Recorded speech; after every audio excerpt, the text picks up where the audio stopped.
আজকে আমি যে জায়গা এক্সপ্লোর করতে এসেছি আমার স্পেশাল ডেতে, সেখানে আমি যাচ্ছি বিহার কা বিহারি বাবু কা মেরিন ড্রাইভ। কি করে যাচ্ছি, কিভাবে যাচ্ছি, সবকিছু তোমাদের সাথে শেয়ার করব। কিন্তু তোমাদেরকে আমার সাথে থাকতে তো হবেই, নাহলে কিভাবে জানবে যে বিহারেও মেরিন ড্রাইভ হতে পারে। চলো তাহলে সেটাই দেখা যাক, ওখানে কি কি পাওয়া যাচ্ছে, কিভাবে যাওয়া যায়, লোকেশন কেমন, কত সুন্দর, এভরিথিং তোমাদের সাথে শেয়ার করব। যাচ্ছি এখান থেকে, মানে মিন্স আমি বোরিং রোডে রয়েছি, বোরিং রোড থেকে আমি যাব রাজাপুর।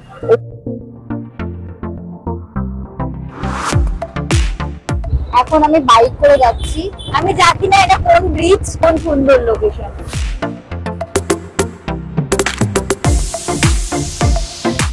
এটাই মারিন ড্রাইভ। আমরা কলকাতায় বেরোলে হেলমেট ছাড়া বেরোতে পারি না, বাট এখানে বিহারে গাড়িতে কি হেলমেট কেউ পরেনি, ম্যাক্সিমাম মানুষ হেলমেট পরেনি, উইদাউট হেলমেটে যাচ্ছে। অনেক রকম এখানে খাবার পাওয়া যাচ্ছে, পুরো পাটুলিটার উপরে ভাইজ আসছে। এর শেষ আছে কি নেই, इसका खत्म है कि नहीं है, इसका खत्म है कि नहीं है।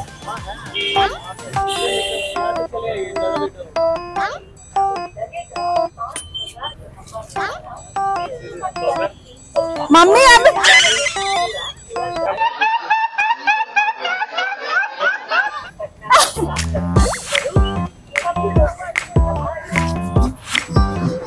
देखो सेल्फी तो है ना, वाओ।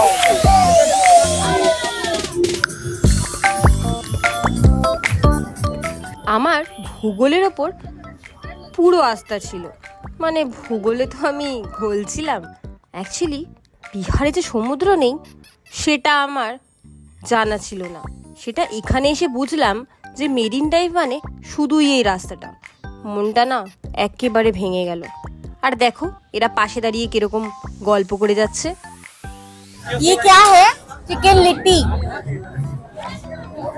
এরকম মেরিন ড্রাইভ আমাদের কলকাতায় হাজারো একটা রয়েছে। কি ঠিক বললাম না আমি? কি আর করি, এই ভাঙাচোরা মন নিয়ে লাস্ট পর্যন্ত মন দিলাম খাবারে। এসেছি যখন মন ভরে শুধু খাবার খেয়েই মনটা ভরি। कॉफी विद वैनिला, ये वाला कहते हैं, ये वाला खाते आओ, ब्लूबेरी वाला नटेला खाते आ जाओ। আমি এসেছি ডিএনডি পানিপুরিতে, তাও আবার পাটনাতে। এখানে না তোমাদের 4 রকমের পানিপুরি পাওয়া যাবে, আর একটা তোমাকে দই দিয়ে মিষ্টি দিয়ে দেবে।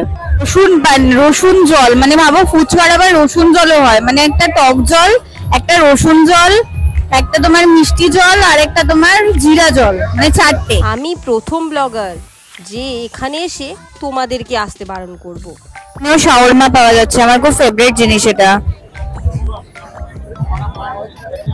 অবশেষে এই ভেঙে পড়া মন নিয়ে আবার চললাম এই বোরিং স্ট্রিটের শুধু একটু ফাঁকা জায়গায় দেখে।